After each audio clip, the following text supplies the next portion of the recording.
Good afternoon, everyone. First, I would like to thank the Korea Economic Research Institute and especially Dr. Jong-Yong Kim and Dr. Lee Jung-Kun for inviting me here to speak with you today. Seems like the Institute has put together a really great event today. Very much looking forward to hearing what the other presentations will be. 그런 말씀을 경청하도록 하겠습니다. 오늘 이곳에서 논의될 주제 즉 한반도 안보의 중요성은 최근 사태에 입각해 볼 때 이미 잘 알고 계시기 때문에 다시 말씀드릴 필요는 없겠습니다. 그렇지만 오늘 제가 말씀드리고자 하는 것은 한반도에서 평화를 유지하고자 하는 우리의 노력들이 지난 100년 동안 그다지 성공적이지 못했다라는 점입니다. 물론 군사 분쟁이 없었던 시대도 있었지만 그 시대가 진정한 평화의 시대는 아니었습니다. 그렇다고 해서 우리의 노력이 헛된 것이었다라고는 말하지 않겠습니다. 우리의 노력은 가치가 있는 것이었고 또 우리는 반드시 우리의 목표를 달성을 해야만 한다라는 점을 강조하고 싶습니다. 저는 오늘 우리가 북한의 도발에 어떻게 대처할 것인가에 관한 발표를 해달라고 요청받았습니다. 그 말씀을 드리기 전에 먼저 간단하게 북한의 행동에 대해서 몇 말씀 드리겠는데요. 이미 여러분들이 많이 알고 계시고 또 한국의 연자분들께서 자세히 다뤄주시기 때문에 이 북한의 행동에 대해서 길게 말씀드리지는 않겠습니다. 지난 11월 북한이 연평도를 포격한 후에 북한의 행동을 설명하는 데는 두 가지 방식이 있었습니다. 하나는 북한이 국내 정치 사정 때문에 도발했다라는 것이고요. 즉 북한의 권력 승계와 관련이 있는 것으로서 김정일의 막내 아들인 김정은으로서의 그 정권 계승 과정에서 그 정당성을 강화시켜주기 위한 조치였다라는 것입니다.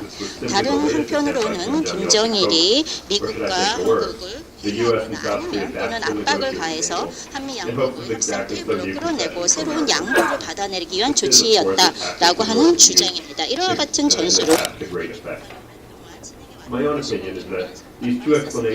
제가 생각을 했을 때는 이 두 가지 논리가 상호 배타적인 것은 아닙니다. 어느 정도 다 두 장 다 진실을 포함하고 있습니다. 저는 북한이 순수하게 국내적인 이유로 연평도를 공격했다고는 보지 않습니다. 김정은의 권력 확보가 1차적인 이유였겠지만 김정일은 도발을 통해서 국제사회로부터 자신이 원하는 양보를 받아내기 위한 목적으로 연평도를 공격했다고 생각하고 있습니다. 그러나 김정일의 계산은 틀렸습니다. 연평도 포격 이후에 김정일은 더 적대적인 환경에 처하게 되었습니다. 미국이나 한국 혹은 일본에서 육자회담으로 돌아가야 한다라고 하는 주장도 있습니다. 물론 지미 카터 같은 예는 놀라운 일이 아닙니다. 연평도 사건 이후에 일어난 사안들에 대해서 자세히 말씀드리지 않겠습니다. 다만 한국과 미국 그리고 일본의 대응은 강력하고 공격적이고 또 명쾌한 것이었음을 말씀드리려고자 합니다. 11월 29일 한국의 이명박 대통령은 향후 북한의 공격이 있을 경우 우리는 분명히 북한에게 진정한 보복을 가할 것이다 라고 말했습니다. 12월 3일 한국의 신흥 국방장관은 자신의 인사청문회에서 만약 추가 도발이 있을 경우 반드시 전투기를 사용해서 북한을 폭격할 것이다 라고 말했습니다.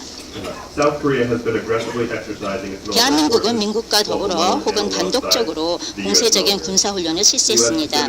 미국의 태평양 군사력은 일본과 한반도 동쪽에서 합동훈련을 전개했으며 한국의 장교들이 역사상 처음으로 이 훈련을 참관했습니다. 현재 한국과 일본은 보다 나은 국방관계를 형성하기 위해서 논의하고 있습니다. 저는 이 모든 것들이 잘된 일이라고 생각을 합니다. 김정일은 지금 궁지에 몰려 있습니다. 자신의 잘못된 행동에 대가가 따른다는 사실을 깨닫고 있습니다. 불행히도 최근 워싱턴의 분위기는 역전되고 있는 듯합니다. 백악관이 중국의 후진타오 방문을 준비하던 지난주에 미국 행정부는 아시아 동맹국들에게 북한과 대화할 것을 종용했습니다. 그러나 아직 한국과 일본은 미국의 대화 종용 압박을 받아들이고 있지 않습니다. 저는 연평도 공격 이후에 취해진 정책 대안들이 올바른 것이라고 생각하고 있으며 북한에 대항하기 위한 여러 가지 전략 방안을 생각을 해야 한다고 생각합니다. 그렇게 하기 위해서는요, 우리가 먼저 북한에 대한 전략이 무엇인가를 밝혀야 하고요. 그리고 또 이런 전략 도출을 위한 4대 목표를 먼저 생각을 해봐야만 할 것입니다. 첫 번째는 북한의 도발을 종식하는 것, 두 번째는 북한의 핵 및 탄도미사일 개발 계획을 종식하는 것, 세 번째로는 북한의 확산 노력을 종식하는 것, 네 번째로는 장기적으로 김정일 정권을 약화시키고 그리고 또 민주국가인 대한민국 주도로 통일을 이룩하는 것입니다. 제가 생각했을 때 이러한 목표 달성을 위해서 두 갈래 전략이 필요하다고 생각합니다. 첫 번째로는 강압적인 군사 전략으로서 북한의 행동을 단기간 내에 바꾸는 단기적 전략이고요. 두 번째는 전략 방안은 장기적인 것으로서 김정일 정권의 붕괴를 목표로 하는 것입니다. 이 전략들을 차례로 논의하겠습니다. 그러나 말씀드리기 전에 제가 이렇게 공개된 장소에서 이런 전략을 말씀을 드리는 것은 오늘이 처음입니다. 그렇기 때문에 여러분들이 제 발표가 끝난 후에 적극적인 코멘트와 질문을 기대하고 있겠습니다. 단기적인 강압 전략은 북한의 핵무기 프로그램을 종식시키고 김정일의 도발적인 행동을 종식시키는 것이 바로 그 목표입니다. 효과적인 전략을 위해서 우리는 먼저 왜 김정일이 핵폭탄을 제조하려고 하는지, 왜 대한민국에 대해서 도발을 하는지를 알아야만 할 것입니다. 간단히 말하자면 김정일은 북한의 안전을 보장하기 위한 수단으로서 핵폭탄을 추구하고 있으며 그의 대남 도발은 한국과 미국의 양보를 얻어내려는 의도하에 자행되고 있습니다.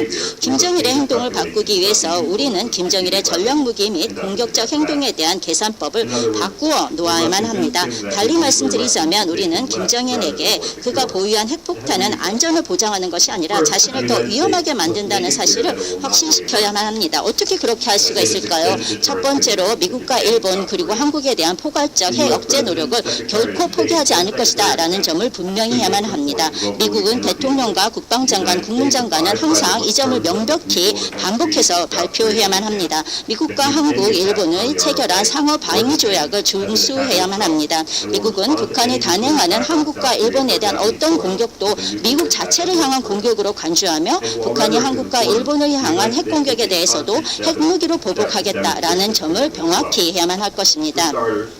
말도 중요하긴 하지만은요, 미국은 이와 같은 약속을 실제로 보여줘야만 할 것입니다.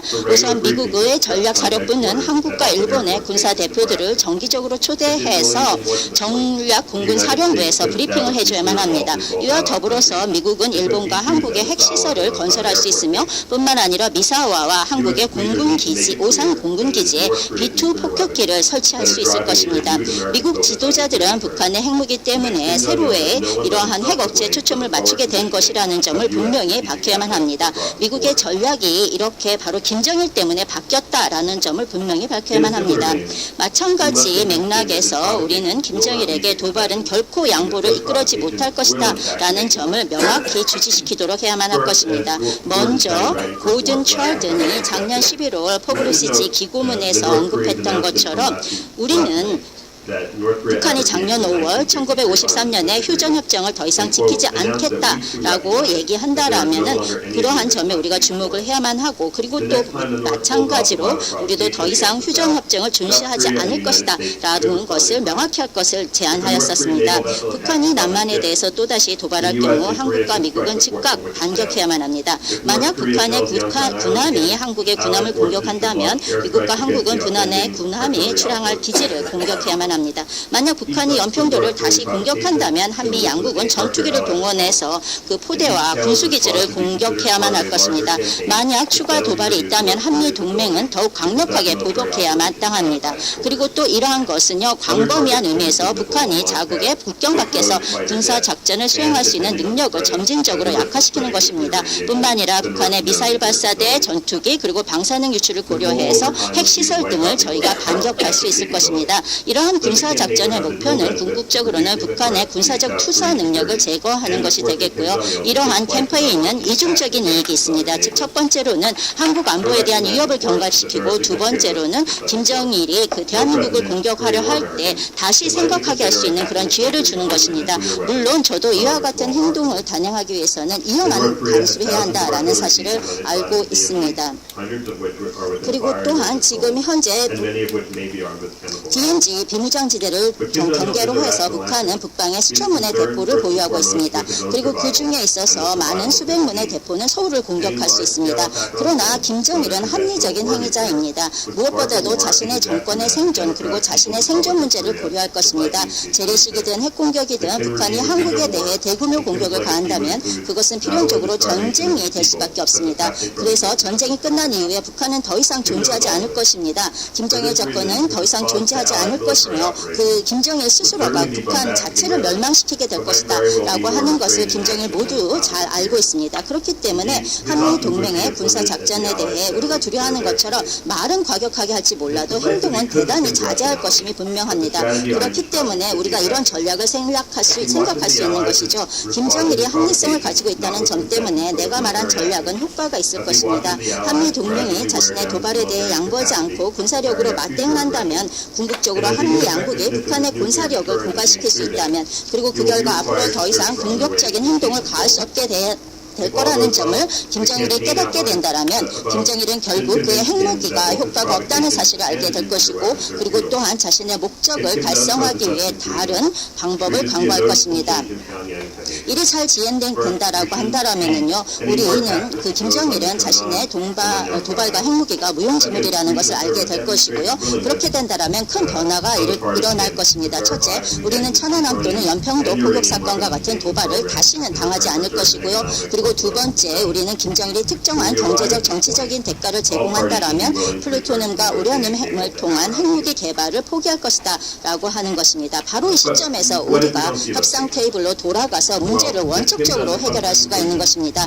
그러나 만약 북한이 변하지 않는다면 어떻게 되겠습니까? 만약 김정일이 군사도발을 중지해야 한다라고 생각하지 않고 계속해서 도발을 하려고 한다면 어떻게 되겠습니까? 김정일이 핵무기를 계속 개발하려고 한다면 어떻게 하겠습니까? 만약에 김정일의 핵무기가 효과가 없다고 할지라도 군부의 강력한 지지를 얻기 위해서 핵무기를 보유할 수밖에 없다라고 결심한다면 어떻게 되겠습니까? 바로 이 시점에서 북한 정권의 통일성을 약화시키고 북한 정권이 북한 주민에 대해 행사하는 절대적인 통제력을 약화시키는 것입니다.